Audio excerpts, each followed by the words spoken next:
Yes, great, thank you. So what we're going to do here today is the second lecture about filter design. Okay, so filter is a fairly important subject of DSP. So we spent 2 weeks on that. So last week we talked about generally about FIR filter design, specifically on sync windowed filter design. So we draw a sync function and then truncate that and apply window on that.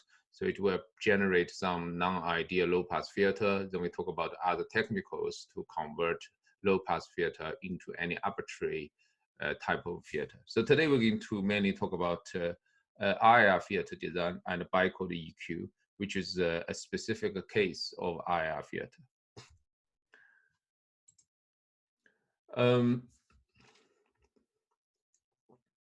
So first of all, what I'm going to give is a specific second order filter equations. So we first of all talk about some IR filter, specific IR filter properties and characteristics so we can understand them. So here, if you look at my screen, we have 3 equations. So this 3 equation basically is same equation, but just a different form. So the first equation here, yeah, so showing the output signal yn with the previous output signal equals to the input signal xn with previous input signals. So all of them has some coefficients. Yeah, so the coefficient A0, A1, A2 applies output signal, and the coefficients B0, B1, B2 applies the previous input signal and current input signals. So this filter can be realized because it only depends on, so the output yn, which we concentrate on, this is current output signal, only depends on the previous output signal and current or previous input signals. So those are the, we call a causal digital filter. So it's kind of in the timeline wise, it is reasonable to be able to implement that. So the second formula is the Z transform of the first formula. So we convert all the delay line, for example, yn minus 1 become yn multiplied by a delay factor, z power minus 1, and then yn minus 2, we convert to the yn multiplied by a delay factor z power minus 2, which means delay 2 samples.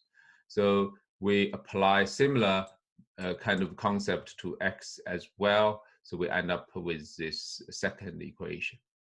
So the good thing of the second equation is the equation then can be further simplified because all the past samples, such as yn minus 1, it's getting messier, so I'm just try to erase something. So in the equations, there are some past sample representing in the first equation, second equation. So those are the past samples, yn minus 1, yn minus 2, xn minus 1, xn minus 2, those are the past samples. So all these past samples has been converted into the form of the current sample, yn, multiplied by a delay factor. Yeah, so you can see there's no yn minus something in the Z transform form. So in this case, what we say is the time information of the past of time has been encoded into the factor Z, all right? So you can forget about the past, concentrate on current. All right, so then, yeah, it is really what happens. I'm not saying, well, make some analogy, forgot the past, concentrate the current. This is a life philosophy, isn't it? So now we actually forgot the past. So because all the past has been encapsulated into Z factors, all we concentrate is current yn and current xn. So that gives us the advantage Z transform to further derive this rearrange equation, just focus on current, focus moment is going to be yn, current output, divided by xn, current input. We'll define this as transfer function, and that is going to be equal to this formula on the right side that has no past information involved. However, all the past information has been hidden and encoded in this Z factor. Okay, so that's kind of a quick review and difference between Z transfer function and the difference equation, which will come across quite a few times as well.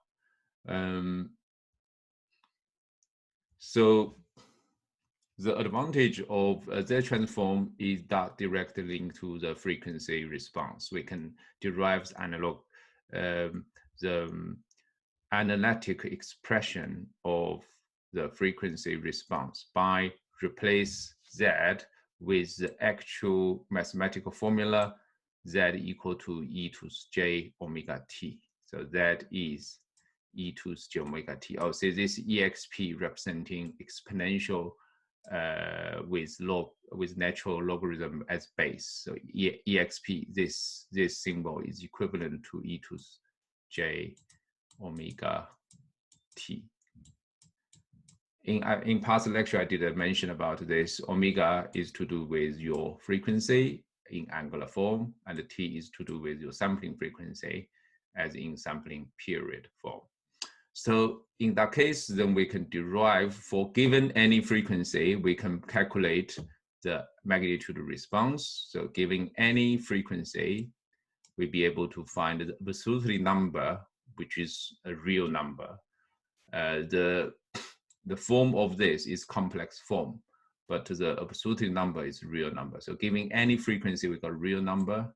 So using the first equation, we'll be able to find any real number by giving frequency. So if you draw an axis as frequency and a y-axis as amplitude, so giving any frequency point, yeah, so we can find a magnitude, a real number of that. Okay, so if you draw this together, you get a field curve. So basically that's how field curve happened. So it can be low pass, high pass, band pass. So that's basically connection between the filter and the curve you normally see.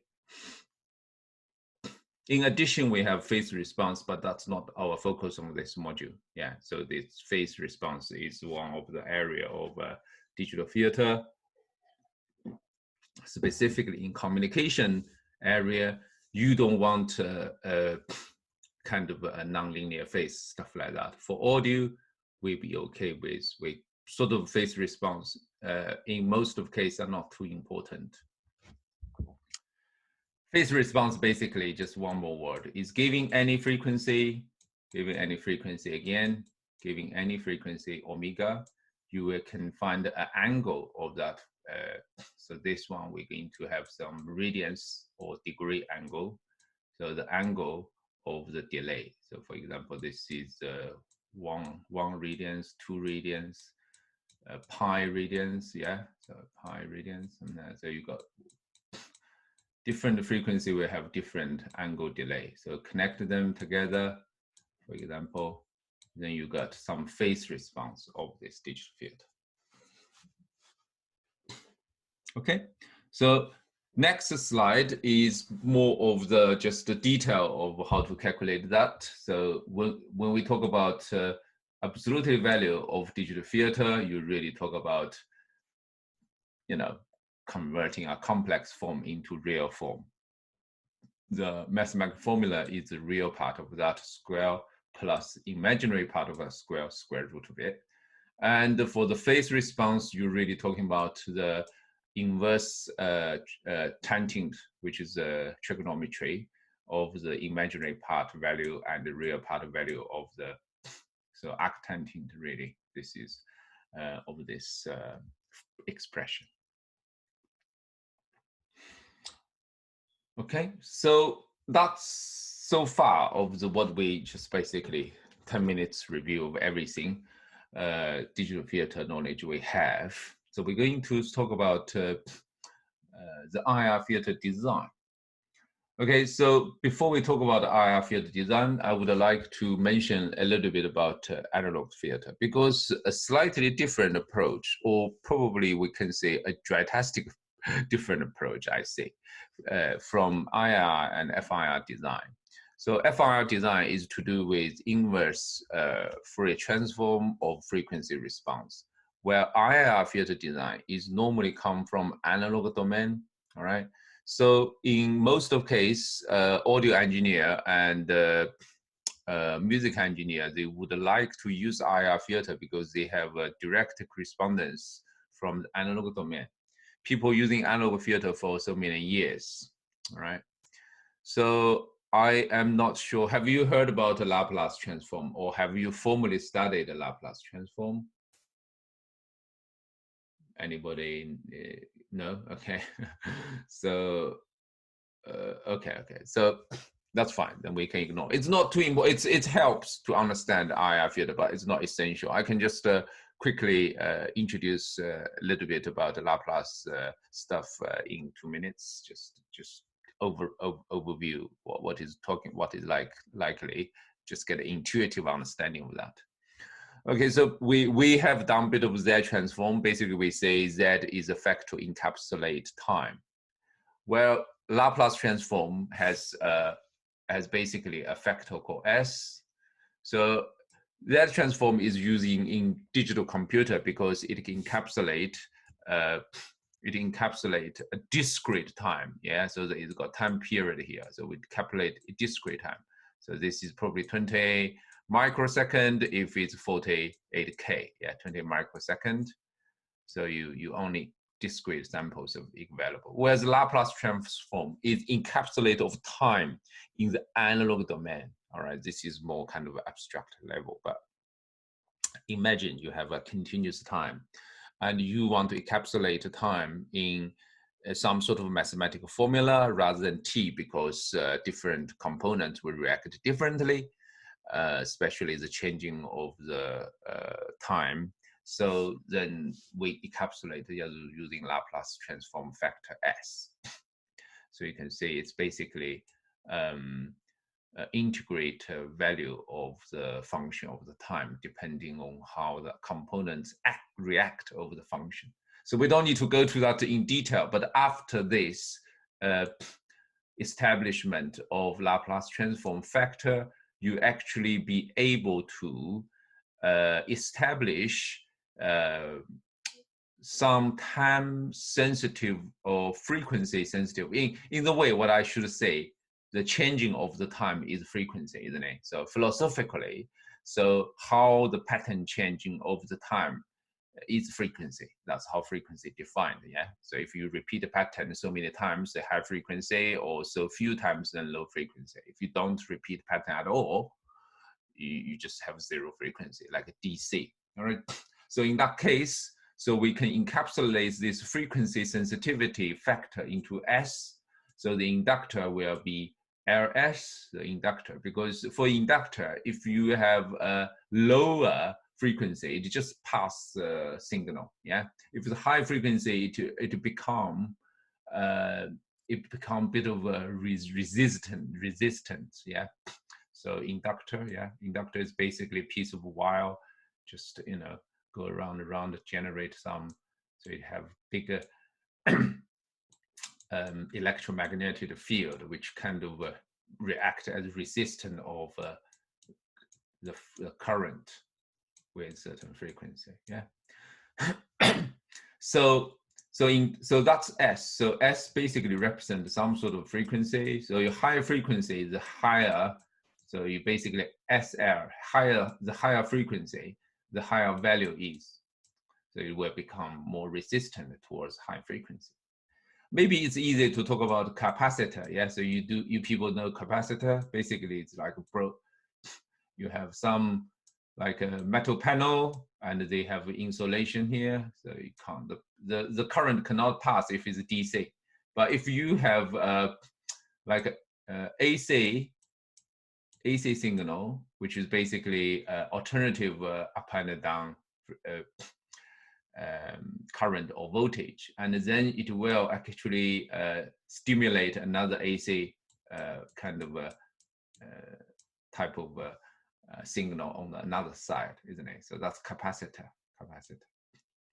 So in the way, what capacitor does, if you have very high frequency, sudden change one, it will almost like the AC is passed through that. But if it's DC value, and basically this is broken, it's a broken kind of circuit. If it's DC value, you can't pass it. So in the way, sorry about the messy drawing. Yeah, this is very kind of intuitive, very rough way. I can't guarantee mathematical accuracy, but as a way to understand it. So in the way, we actually encapsulate this with this equation. So the capacitor Laplace transform is 1 over Cs. S is your, so the C is capacitance, and S is the Laplace transform, which basically encapsulates the frequency. So the higher frequency, the lower the overall value, which is the lower resistance of that. So that's basically. Whereas then a Laplace transform a resistor, you got this resistor in analog form, yeah. So you got a resistor, something like this. So you basically like constant, provide constant impedance or resistance in ohm, yeah, in ohm. So this is not frequency independent. So it doesn't matter what frequency, high or low, it will provide certain kind of consumption of the voltage or current or energy power across this resistance. So we don't have S in the formula. At end of the day, this is just what ohm is what it means. Is that give you some basic idea of Laplace transform? Very, very intuitive, rough way. Not okay. I hope that clicks. Anyway, so, but anyway, this is where if you study proper analog circuit, this is the level you're going to do. Yeah. So Laplace transform is proper modeling, mathematical modeling of analog circuit. So what it leads to is any kind of Laplace transform, any circuit, low pass filter, high pass filter, even you made with this op amp, can be expressed or modeling by a Laplace transform. So here is an example of a low pass filter, high pass filter has been modeled with Laplace transform. So to describe these filters, the accurately describe those filters is using Laplace transform. So we, again, not concerned about it. Those are just background knowledge. It's good to know, all right? So it's not, if you don't understand, that's fine, because I'm not expert on Laplace transform anyway. I just know, as a DSP engineer, we have all the analog filters have a Laplace transform to describe it, like all the digital filter has Z transform to describe it. So what we can do is we convert this Laplace transform to Z transform using, well, they are established. So first of all, let's just say they are established, well-studied analog filters, such as Butterworth, Chebyshev, or Bessel type. Their establishment of those well-studied analog filter with their curves. So Butterworth looks like this, Chebyshev type 1, type 2 elliptic, this is another analog filter. So we then can find out their Laplace transform form, such as this equation. So what we do is there's different method to convert those analog filter design to a digital domain. So literally what we can do is say, can we find the Z transform of those Laplace transform? So there are a couple of ways to do it. There's called impulse invariance, which is slightly more complicated, but a more natural way to understand. So the impulse invariance is the analogy I used all the time, like impulse response. So if we have impulse into any room, which we clap hand, and we record that, digitize, then we'll create impulse response, and that will represent the filter of the room. any kind of acoustic property would be regarded as a filter, all right? So we can digitize that using impulse response. Similarly, we can feed into an impulse into a IR filter, sorry, into an analog filter, and then we can mathematically derive what is the Laplace transform of that analog impulse, and then convert that into Z transform. That is harder way. But it's more intuitive. People understand the approach. But the more simple way is called bilinear transform. Bilinear transform, well, there are mathematical proof of that, but for engineer, we don't care much. We just say how we do it. How we do it is simple. Find the Laplace transform of any analog filter and just simply replace the Laplace factor S, which is analog frequency and a time factor, into Z form, which with this equation. With this equation, you can representing S with the digital form of Z. Okay, so the equation basically is there's this equation here. I just put in the slide. So you got all the S going to become something to do with sampling period and 1 minus Z minus 1 divided by 1 plus Z power minus 1. So basically you have this Z factor and you replace S. So you imagine any Laplace transform will be basically will be become the Z transform form. Okay. All right. So okay. So a little bit about specific about Z transform. Okay, Z transform of IR filter. So in IR filter, because we have for IR filter, because we have a feedback within the system, that basically means we the output signal going to be buffered, which is become the past output signal, and that we're feeding to the next calculation for the next output. So this feedback sometimes results instability. Instability such as you have the feedback of your PA system, your microphone will pick up the signal from speaker and then have a positive loop back and amplify again and again. It will result in a very sharp noise of the PA system. That is feedback. So even you don't have any audible sound, it will become suddenly, because the very small signal, everywhere you have small signal, even you can't hear it, will amplified to this maximum. So you can hear the noise. So this would happen in IR filter as well, because it has feedback. So we have to ensure the IR filter, the feedback is not greater than 1. So it's always, so the feedback rate is always less than 1. So the amplitude is not going to be errorly increment infinitely.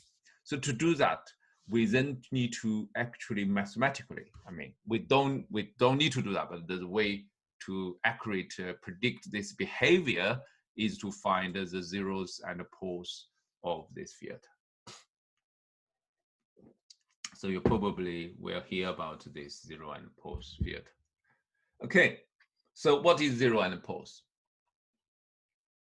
So far, we have been express digital filter using the equation like that.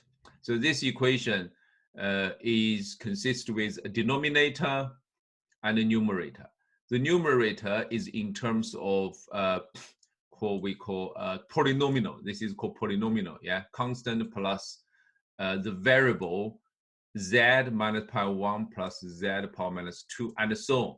So in this case, we call it polynomial with the variable z, because we have a different order of z and getting higher and higher. And the denominator as well is same form. You have coefficient A0, A1, A2, and the different order of z. So if we regard that as variable, as unknown variable, then we can rearrange equation both for the numerator and the denominator. So this rearrangement, we have example here called factorization. So I hope everybody studied this before.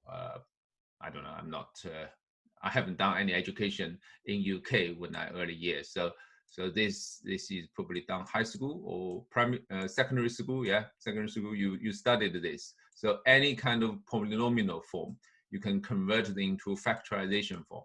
So in this case, we have a polynomial which has a second order polynomial with variable x, yeah? So 3x squared minus 11x minus 4 equal to 0. So that can be factorized, so rewrite into the form as 3x plus 1 and x minus 4 equal to 0. So this factorization, so people done this before? Just quick check. Yeah, okay, that's fine. All right, that's good. This is easy to understand then. So if you've done this before, you will know the advantage of factorization is you can find the root of this polynomial. Roots, we'll call it roots because it's multiple, more than one. So we call it roots. Yeah, so you can find the roots. So the roots of this is make the equation equal to 0. Yeah, so by doing that. So certainly by just looking at this, because this equation is so simple. So by looking at that, we know one of the root is 4. Yeah, number 4 is one of the roots. So because of 4 minus 4 equal to 0. So 4 minus 4 equal to 0. So 0 multiply everything is 0. So when x equal to 4, it will become, this whole expression becomes 0, or x equal to this is x equal to 4, one of them. A second one is x equals minus 1 over 3, isn't it? I just mentally math this here. So they got 2 roots. Okay, so we then can look at this. We can say that can be converted. Just imagine we have that. We can convert that into this factorization form. Okay, so then the polynomial form will become that form here, the second form here. So this second form has advantage. You'll be able to, so it will become like this. So the transfer function of the digital filter is going to be equal to in the numerator, you have z minus z1. So just remind everybody, this z1, z2, z3 is totally different. This is nothing to do with variable z. We have variable z. But the z1, z2, z3 just representing like a 4 or 1, representing a real number, all right, in the future. And then in the denominator, we can also do the factorization. So we can do both for numerator and for the denominator. So we can also do the factorization. So it will become z minus power p1, z minus p2, and p3, and so on. So yeah, kind of like doing this both. So again, p1, p2, p3 are the real, well, I say real number, it can be, it can be complex number or imaginary number, but it's become a number rather than variable. So this is not variable, z1, z2. Okay, so in the case we have definition here. So 0, 1, z1, z2, z3 and so on are the zeros, which makes hz equals to 0. Because when z, the variable z, equal to any of them, the whole expression, the filter expression will become 0, yeah? So that's why, so those numbers we call they are zeros. So the special points, we just name it called zeros. And P1, P2, P3. So this number will make, if the variable z equal to those numbers, so the denominator going to become 0. So when the denominator becomes 0, the whole equation becomes infinite. So something divided by 0 is infinite, isn't it?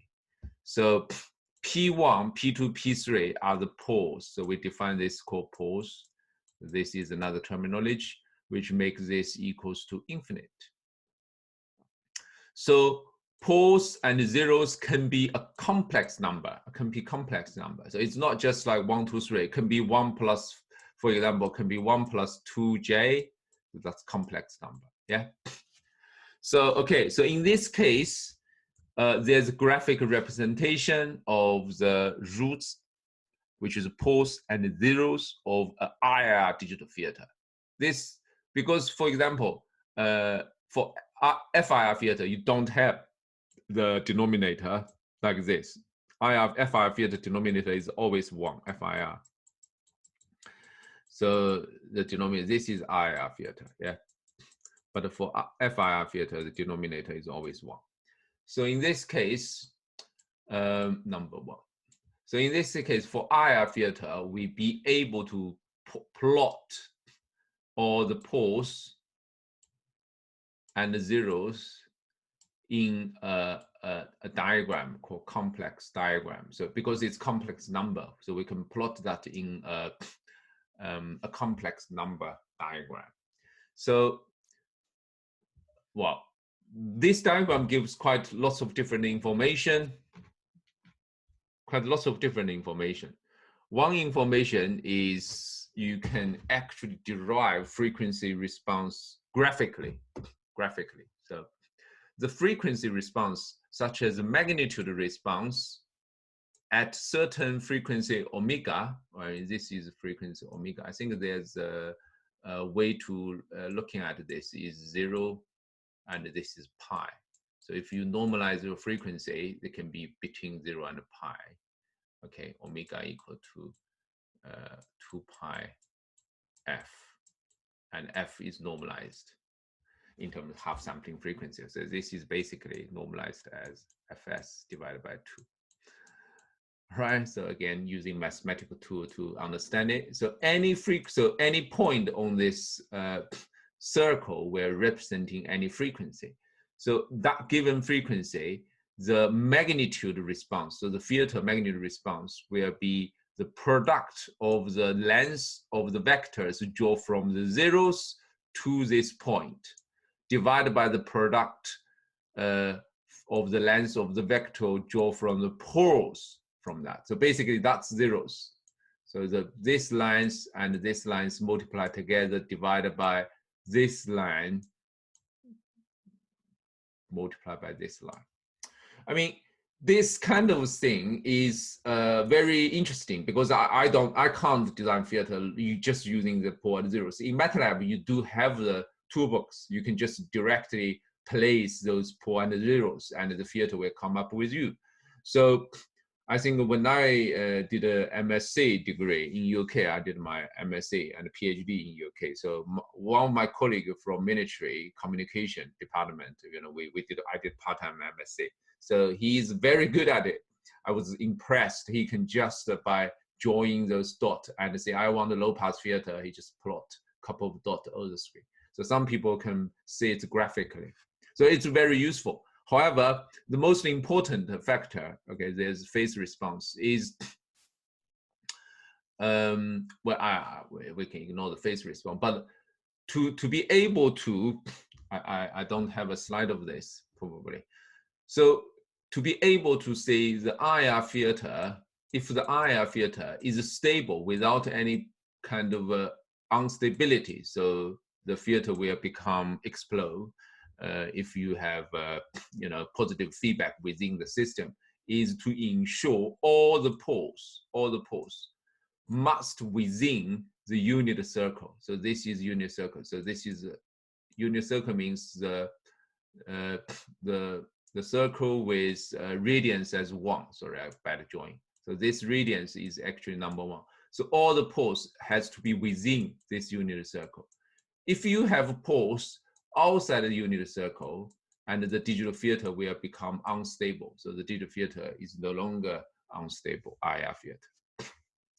Okay, so that's kind of a property of IR filter. Important, you have pole and zeros, so all the poles must within the unit circle. In previous year, we do have some exam questions. So those are some exercise you can do in the pen and paper, using pen and paper. So given a programmer program-friendly expression of digital filter, convert that into their transform and decide its stability by looking at the endpoint and the zeros. Okay, which I'm not going to spend the time on that here. And if you're interested, you can have a go with yourself. All right, and okay, so next, what I'm going to talk about is a specific filter design method, which is a real example of that. So far, what we talk about is the theoretical foundation of IR filter design and IR filter properties. So how we're going to design it is basically we have analogous function already. So that's why if you think back about this week's exercise, so those Laplace transform from Robert Johnson's document is basically come from analog design. So if the IR filter has a second order numerator and a second order denominators, it's called bichord because the both numerator and denominator are quadratic equations. So then we can use this implement EQ or filter EQ. There's a famous article about that. So we this week actually did this using this famous online article. Okay, so a digital EQ is normally implemented by a series connection of the shaving and the peaking filters. So maybe I'm going to demo in the tutorial time I demoed to design a low pass filter. Here I'm going to demo in a minute about using this equation to design a shaving filter and how that can be controlled. Okay, so there are different type of EQs. I mean, this you probably have better experience than me because you are audio engineers. So you have graphic EQ, normally have fixed bandwidth for frequency bandwidth. You can actually cascade a number of band pass filter and connect with have a low pass filter and high pass filter work in different band. Then you have a different shaving or the peaking filter in the middle to make a graphic EQ. Parametric EQ provide a flexibility changing cutoff frequency and bandwidth. So parametric EQ, you have, again, you can work on most of a 3-band or band frequency. Each of these have a different knobs to control with. Yeah. So yesterday I searched Google by the parametric EQ. We can find some nice diagram. I'm not going to draw the PowerPoint.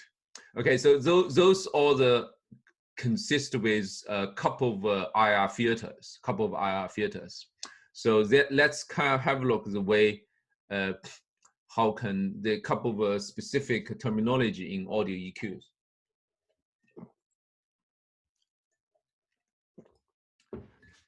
First of all, shaving filter. Shaving filter is something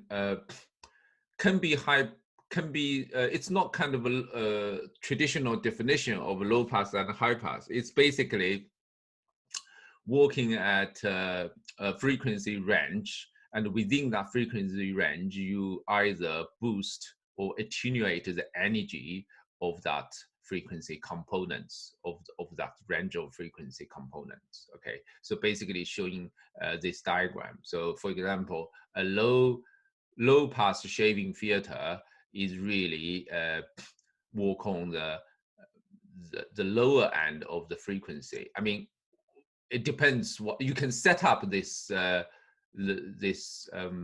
of we call a corner frequency, which you can move in different directions. So you can basically define the range of this frequency you can work on. All right.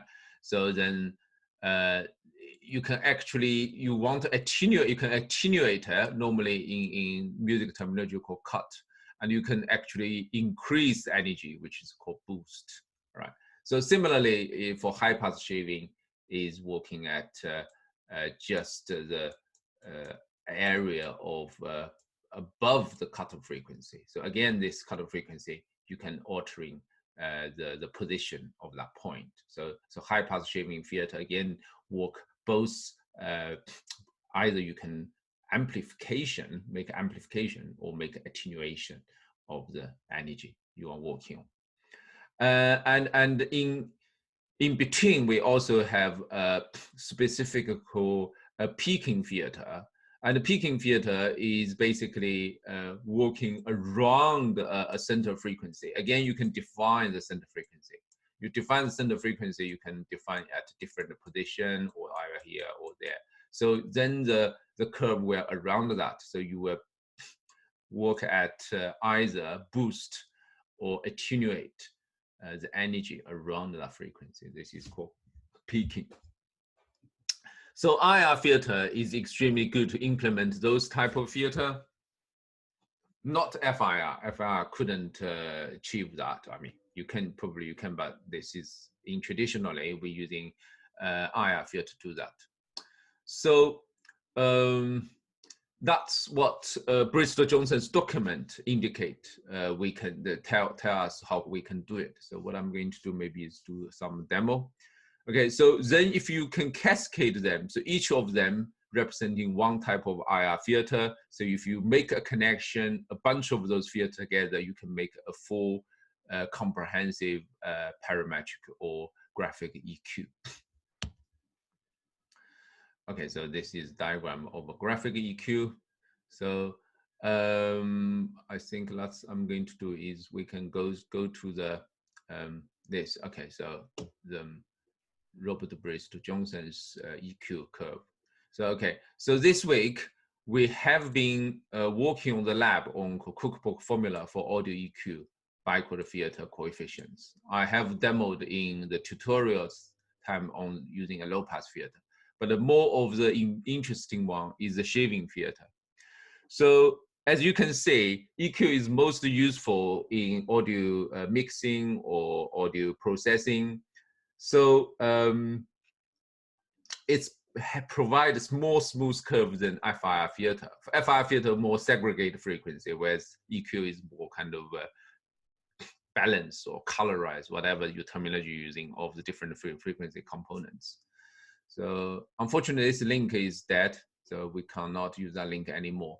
But this open source algorithm, I think they have existed for about 20 years. It's been now as a standard of web audio processing. So it has become a standardization.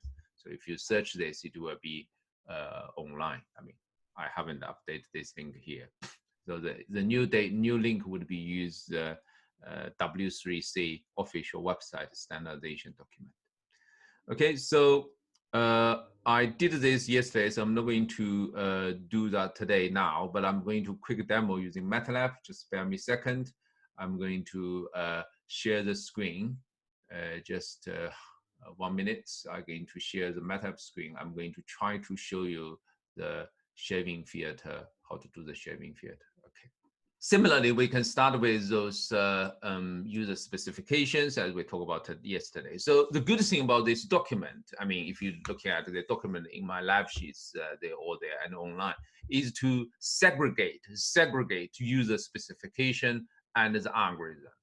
All right, so for programmer, it's easy to say we need to know the user specification going to expose to user, all right, in either way, in either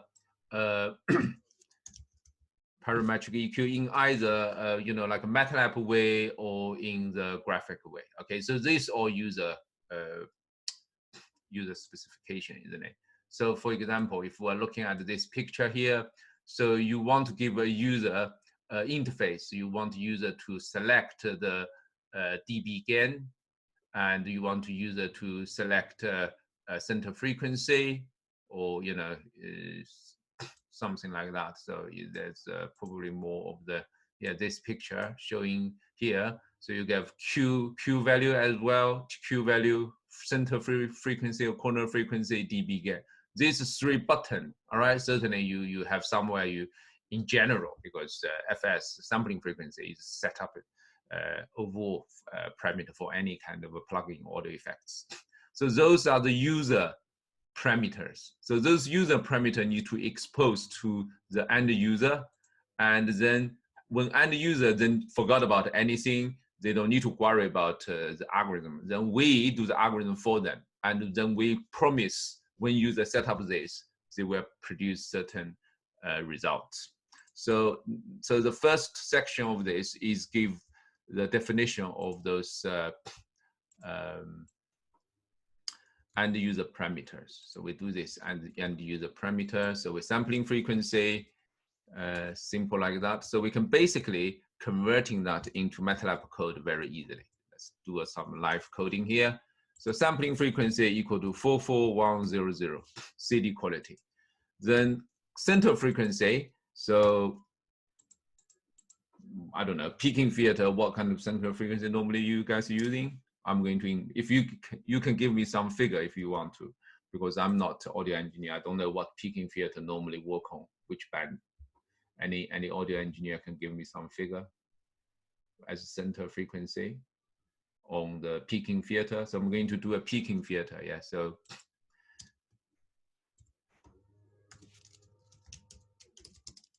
no audio engineer here. So if you have any figure, you can type in the chat room, you know, about the center of the peaking theater, center frequency of peaking theater. Okay, so we got some audio engineer Tom give me a value, so I'm going to using 420 as peaking theater. Great. Okay, so dB gain. All right, I can make up something like 5 dB or minus 5 dB. This is we're going to change. And the Q factor. Any typical Q factor people using for EQ? Just let's use 1. Okay, TQ equal to 1. Okay, so in this case, we have this Q and bandwidth and slope. Q, bandwidth, slope, they are same thing, but more kind of popular now is using Q. So I'm going to using Q. So in the document also, they what they did is they set up some parameters which bridge the gap between user inputted parameter and what algorithm or the mathematical formula need. So those are the intermediate parameters. Again, we can copy paste into MATLAB. Okay, so let's do it in MATLAB. So for peaking and shaving theater only, we need to use the second equation. So we're basically just using second equation. So again, we can simply change this into MATLAB code. And they have F0, we have to using lower F because that's keep consistent. So this is intermediate variable.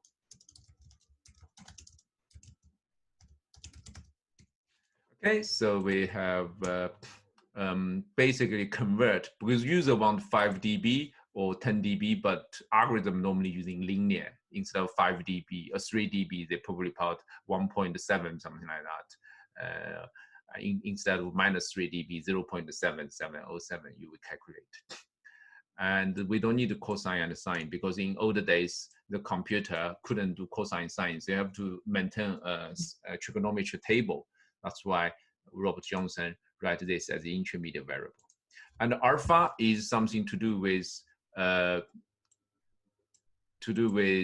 Q. So we as intermediate variable. So we're going to define alpha as well.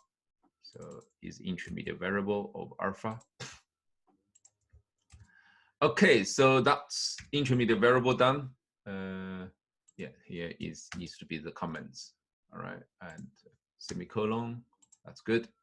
So then later on, we're going to find out the very audio engineer user-friendly. There's 3 filters here, but what we need is what we say a peaking filter. Okay, so peaking filter. So we're going to online. Unfortunately, this link is dead now. So just a quick Google search, so we'll be able to find that. We can. So this is a W3C online book. Okay, so then if you go to all these sections, so they give all these nice equations. So we got this peaking EQ here. All right, so you can see the peaking EQ, which we're talking about. The first of this equation is Laplace transform. So this is how this comes from the analog domain. Sorry, the analog domain from Laplace transform. But all we need is once we convert that into Z transform, we had this relationship of the coefficient B0, B1, B2, and A0, A1, A2, all of the intermediate variables. Okay, so then we can actually use that formula to write my MATLAB code. Okay, this is my peaking filter coefficients. So we can say B0 equals to 1 plus A. This is alpha, gradient symbol alpha. So we have alpha here, alpha multiplied by amplitude. Now B1 equal to -2 multiplied by cosine, because cosine also already have, MATLAB has built-in functions, so we can just simply use that. Yeah, just let's make everything showing here. Close this. And B2, so we only need a 6 coefficient equal to 1 minus alpha multiplied by amplitude. Yeah. And then now we need to work out the coefficient A. So A0 equals to 1 plus alpha divided by amplitude. So alpha divided by amplitude. And A1 equals to this one minus 2 multiplied by cosine omega 0. And then we have final coefficients, which is A2 equals to 1 minus alpha divided by amplitude. Okay, so everything now is good. So we now create a peaking filter. So we're going to test it using FV tool. So first of all, we collect B by a range, because coefficient B is bunch of value, not just one value. Now we got 3 value, which is not too bad, and is fairly simple to code. And then we have A equal to A0, A1, and A2. Okay, so we actually got the coefficient from here. So this is user input. This is filter design. Here is filter design. Actually, this line is filter design. Then we can look at the filter by FV2, B, and A. All right, so now we can see if it works. We can run this. This is peaking demo.